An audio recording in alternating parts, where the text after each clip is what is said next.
Halo Budum, selamat datang kembali di Kabrowsing. Dan lagi-lagi Kabrowsing karena memang kalau pre-season itu banyaknya informasi-informasi soal updates, terus mungkin terkait dengan rules turnamen yang akan mendatang. Ditambah lagi untuk browsingan kali ini mungkin akan lebih spesifik menuju ke pengumuman roster. Baru di akhir-akhir video kita bakal ngomongin soal dua hal. Yang pertama adalah MPL Latam, dan yang kedua adalah yang mungkin akan ramai di bulan Februari nanti, yaitu adalah Mobile Legends Bang Bang Games of the Future yang akan diadakan di Kazan, Rusia.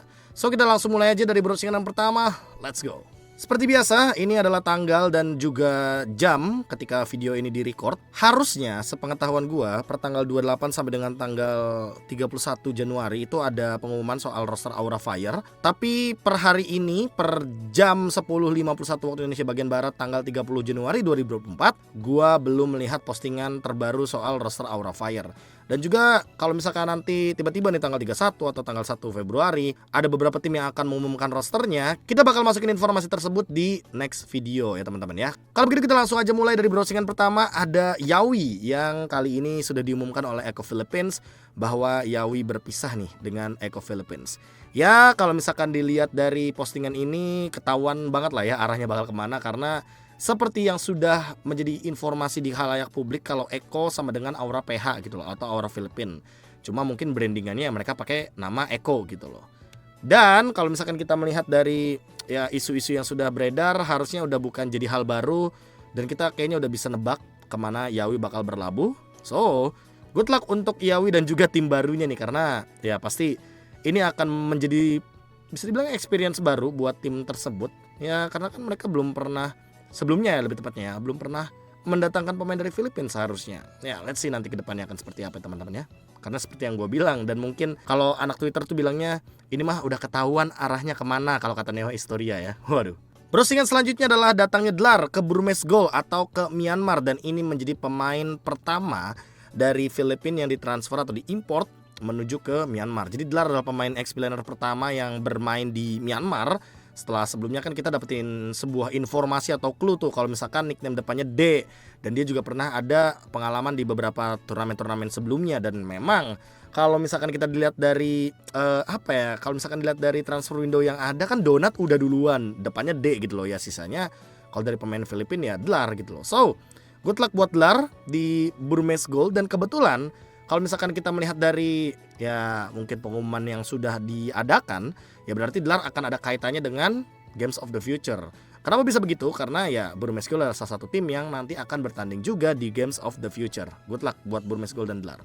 Selanjutnya adalah pengumuman resmi dari Burn X Flash, yaitu official line up mereka untuk bertanding di Kazan atau di Rusia.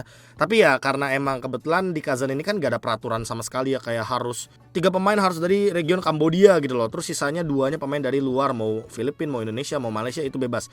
Gak ada. Di Kazan Rusia nggak ada rules seperti itu. Makanya kalau kalian lihat dari announcement rosternya Burn X Flash, liatin dia pemainnya. Kayak misalkan ada ATM ex-planer pemain Kamboja, Siket pemain mid laner pemain Kamboja juga. Ada All ini gold laner mantan punggawa dari Blacklist International, dia pemain Filipina.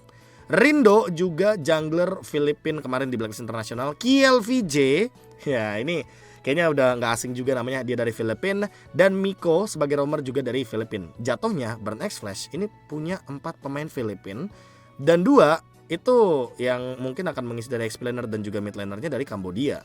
Ini menurut gue unik banget dan mungkin bisa jadi tes ombak atau mungkin tempat untuk trialnya Burn X Flash juga. Karena hal ini mungkin bisa kita lihat sedikit unik ya, 4 pemain dari Kambodia, 4 pemain lagi dari Filipina, yang biasa kita bakal fokusnya sama ya udah pemainnya misalkan 3 dari Kambodia, 2-nya dari Filipina. Tapi ini enggak men, ini 4 dari Filipina, yang tidak menutup kemungkinan kalau tiba-tiba ternyata nanti misalkan KLVJ main ATM doang nih yang dari Kambodia gitu loh, karena emang sisa dia untuk XP laner. Gimana menurut kalian kalau misalkan ada 4 pemain Filipina kayak gini, Burn X Flash, apa yang ingin mereka coba teman-teman? Apa yang ingin mereka trial? Kalau misalkan teman-teman punya opini, silahkan tuliskan di kolom komentar. Kayaknya untuk menyambut 2024 terutama untuk Games of the Future yang akan diadakan di Kazan, semua tim, gak berpengaruh sama region manapun ya, semua tim kayaknya emang bener-bener mempersiapkan sedemikian rupa rosternya sampai dengan salah satu tim dari mana, Twisted Mind. Jadi Twisted Mind ini membawa atau memboyong Coach Lyric, coach asal Filipina yang mungkin kalau teman-teman nonton MPL Philippines season yang ke-11, dia ini coach dari tim Onyx Philippines. Sempat juga menjadi coach dari Triple Esports yang sempat mengikuti juga bagaimana rangkaian dari MPL MENA dan juga M5 World Championship. Lalu tidak cuma itu, Twisted Minds juga membawa Mikasama Leo, ini jungler yang bisa dibilang notabene nomor 1 di MENA, Maro, ya kan? Ini Leo, Maro satu tim. Ada Joda, lalu ada Sanji, Kevin, Sano, Tarzan dan juga Troll. Jatuhnya apa? Jatuhnya All-Star dari MENA atau Middle East North Africa itu semuanya ada di Twisted Minds. Dan ini lumayan niat sih, dia ngebawain coach yang kemarin menangin MPL MENA, terus tiba-tiba ngebawain banyak banget pemain-pemain yang bisa dibilang tanda kutip bintang di MPL MENA, dijadikan satu tim dan mereka akan terbang untuk bertanding di Rusia. Good luck juga untuk Twisted Minds karena ini gue bilang sih rosternya lumayan punya pengalaman ya. Jatuhnya kalau misalkan alasan demam panggung tuh udah nggak ada di mereka. Ini mereka udah punya pengalaman semua sejak M3 bahkan, udah bukan sejak M5 atau bahkan M4 tapi M3. Dan ini adalah roster yang kayaknya patut untuk diperhatikan juga karena mau bagaimanapun roster-roster ini udah pada punya pengalaman semuanya teman-teman. Homeboys juga sudah mengumumkan roster resminya teman-teman yang akan bertanding di Games of the Future. Nih wajah-wajahnya teman-teman kalau misalkan mau lihat. Dan nama-namanya ada Nets, Gold Laner udah pasti Udil, Mid Laner Shorn untuk di Roamer Chibi tentunya. Untuk di jungler dan sempat di XP Laner kayaknya udah lumayan bisa ditebak ya untuk role utamanya dan juga siapa yang akan bermain. Dan siapa yang akan menjadi line up utama kayaknya udah bisa ditebak. 5 nama awal udah pasti kemungkinan besar akan bermain. Nobody dan juga ada Paps di sana. Jadi Paps kayaknya bakal menjadi coach, head coach lebih tepatnya untuk Homeboys di Kazan. Dan ini bakal jadi menarik karena kita nggak cuma ngelihat gelar di Burmese Gold, kita nggak cuma ngelihat All Star dari MPL MENA, kita nggak cuma ngelihat nanti roster-roster baru, tapi kita juga bakal ngelihat Udil untuk pertama kalinya akan berseragam Homeboys dan bertanding melawan tim-tim yang ada di Rusia sana. Jadi ini udah pasti bakal sangat-sangat dinanti-nanti karena gue makin lebih penasaran bagaimana nanti Udil bertanding atau ngetim bareng sama tim Malaysia. Let's see akan seperti apa jadinya dan mungkin kalau ngomongin komunikasi seperti yang sudah yang lewat-lewat juga di MPL Malaysia, kalau ada pemain Indonesia kayaknya nggak begitu berat. Mungkin kalau Nets itu baru mungkin akan menjadi suatu tantangan bagi Homeboys dan kawanan-kawanan yang ada di Malaysia gitu loh. EVOS kemarin baru aja ngumumin 3 roster yaitu adalah Icon, Holy dan juga Glory. Yang sempat juga mereka ganti nama dari Legends ke Glory dan sekarang kita bakal coba absen satu-satu ya kan. Ini kita bakal mulai dari roster Icon 2024. Jadi EVOS Icon bakal fokus ke MDL. Oke.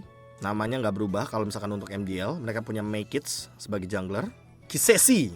Nih kalau misalkan teman-teman lihat dari umurnya ya, ini pemain-pemain muda semua teman-teman. Ada Jerl, Levi, Brian sebagai XP lane, dan Kaisar juga nih sebagai gold lane. Ini kalau misalkan dilihat-lihat ya dari coachnya juga Naitomea ya, coachnya masih sama berarti sama season lalu.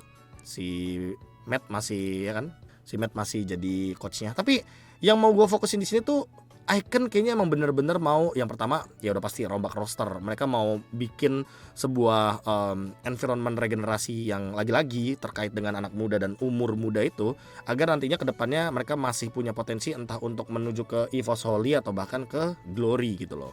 Nah ngomong-ngomong soal potensi yang menuju ke next stepnya entah itu Holy atau bahkan Glory, Holy ini mencuri banyak banget perhatian teman-teman. Karena apa? Karena Anavel ini kalau misalkan teman-teman mungkin pernah dengar nama Nea sebelumnya bertanding di MDL, ya ini orangnya gitu loh. Anavel sebagai jungler, Klaukun sebagai mid laner, udah pernah punya pengalaman juga. Dreams sebagai roamer, Panzer sebagai roamer lapisan kedua mungkin, dan Fluffy sebagai XP laner juga, serta membawa Doma sebagai gold laner mereka dan juga Natko. Natko ini juga pemain yang bisa dibilang cukup sering muncul bahkan dari Liga Esports Nasional. Mungkin teman-teman bisa melihat juga bagaimana potensi pemain-pemain muda ya kan.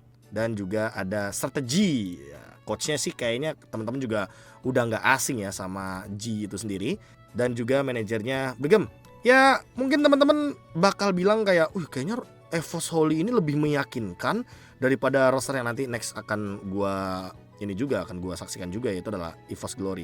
Tapi menurut gue gini teman-teman, kayaknya EVOS Holy ini juga punya goals tersendiri, apalagi semenjak mereka kayak ingin memperkuat 2 divisi ini, yang pertama di Liga Esports Nasional, yang satu di MPL, dengan tujuan ya goals masing-masing gitu loh. Liga Esports Nasional mungkin akan menuju ke SEA Games, sementara yang Glory mungkin akan menuju ke MSC sejenisnya gitu loh. Dan tibalah kita pada pengumuman roster terakhirnya EVOS, yaitu adalah EVOS Glory yang mengganti nama dari EVOS Legends menjadi EVOS Glory, teman-teman. Yang pertama ada Van Strong sebagai roamer, potensial banget menurut gua. Yang kedua ada Brans sebagai gold lanernya. Terus Veldora, XP laner muda yang kemarin juga sempat naik waktu di season 12. Lalu ada Jungler yang emang umurnya juga masih sangat-sangat muda, masih sangat-sangat berpotensi sekali. Ada Van tadi, ada Warlord sebagai mid laner, mantan punggawa Homeboys, dan Super Red. Nah, ini mungkin banyak teman-teman yang kebingungan soal Super Red. Dia ini referensinya tuh dari mana sih, sebelumnya backgroundnya seperti apa.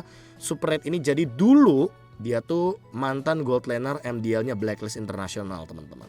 Dia sempat bertanding juga di MPL-nya Filipina. Lalu dia ditransfer ke Selangor Red Giants atau Yudu Red Giants. Mungkin kalian kenal dulu namanya Yudu Red Giants, tapi sekarang atau referensi terakhirnya itu namanya Selangor Red Giants.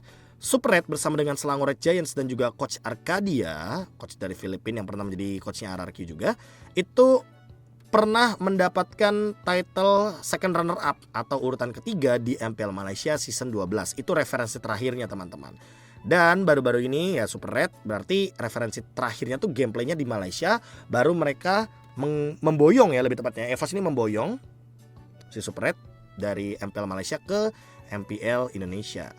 Dan gak cuma itu, seperti yang sudah kita bilang kalau ada beberapa nama coach-coach baru. Terus ada Aldito yang akan menjadi Glory Creator. Kalau dulu kan kemarin kan ada Adlar ya. Terus Textam dia menjadi manager menggantikan Mas Aji.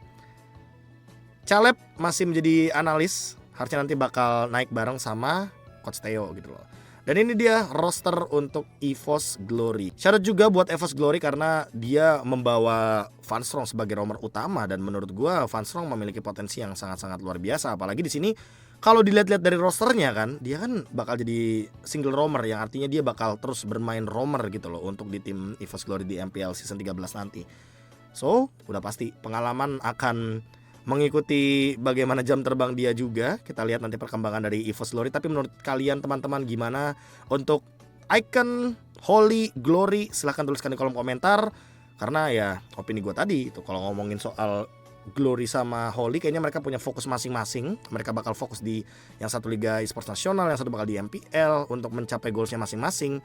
Jadi makanya Glory dan Holy ini kayaknya kalau misalkan diadu di scrim agak-agak menarik nih, dan bisa jadi scrim internal yang cukup ini ya, cukup kompe seharusnya. Tapi kalau menurut kalian gimana? Coba tulis di kolom komentar, teman-teman. Selanjutnya baru kita ngomongin sistem nih. Ini adalah sistem untuk MPL Latam, teman-teman, yaitu adalah pembagian grupnya. Nah, gue sempat bilang kan kalau MPL Latam ini masih season yang pertama, dan gue sangat menyayangkan sistem ini doang nih. Sistem dimana kalau grup A itu cuma ada Brazil, Meksiko, Kolombia, sama Ekuador. Sementara untuk dari grup B itu cuma boleh ada Peru, Argentina, Uruguay, dan juga Chili.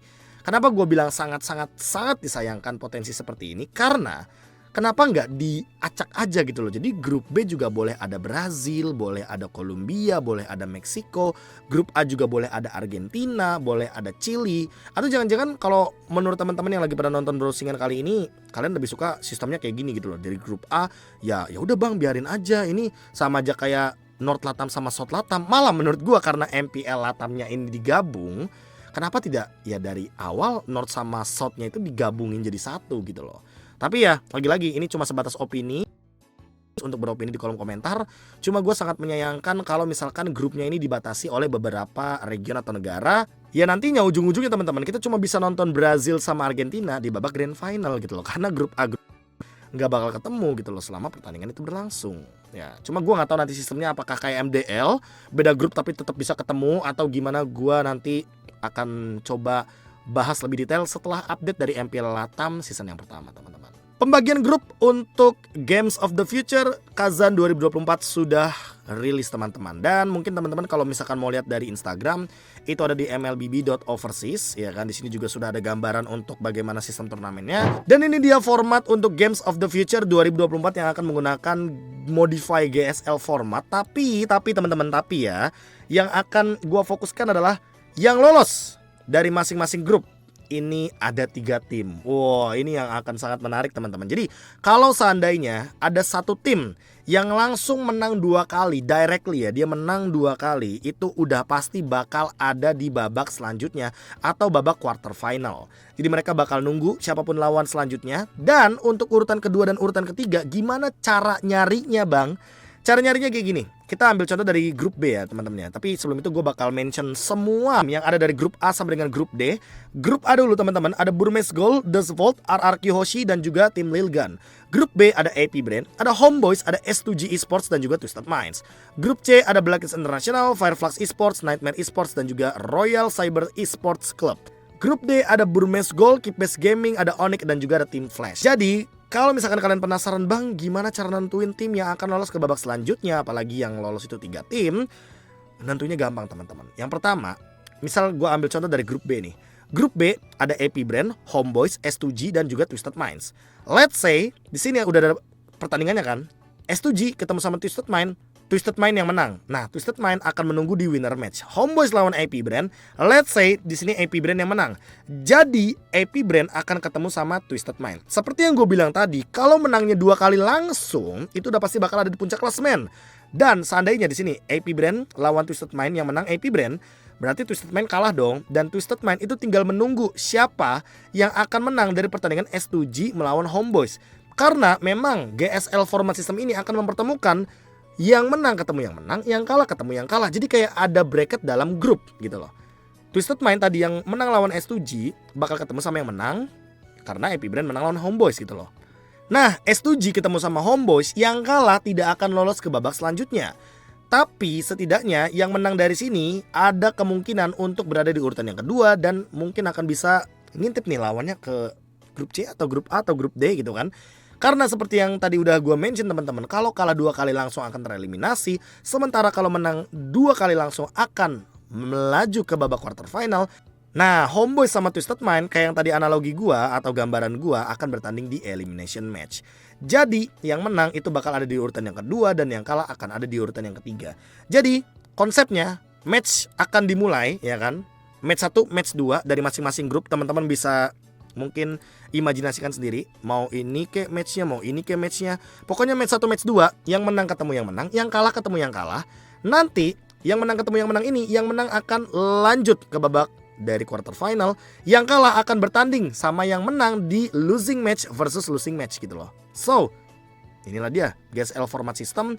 Dan bracketnya teman-teman untuk playoff ya teman-teman bisa lihat sendiri. Grup A, grup B, grup C, grup D, semuanya dari urutan 2 dan 3-nya juga bakal ketemu satu sama lain. Sehingga kita mungkin bisa punya gambaran nih siapa bakal ketemu sama siapa, tim mana bakal ketemu sama tim mana. Grup C fokusnya sama grup D, sementara grup B sama grup A. Sehingga tidak menutup kemungkinan kalau nanti Blacklist ketemu sama Onyx lagi atau AP Brand bakal ketemu sama RRQ Hoshi, besar kemungkinannya teman-teman. So, enjoy aja pokoknya Games of the Future yang akan dipertandingkan mulai tanggal berapa tuh? Tanggal 26 Februari 2024. Dan itu menutup browsingan untuk hari ini teman-teman. Sampai jumpa lagi di video selanjutnya. Jangan lupa bahagia. Dadah.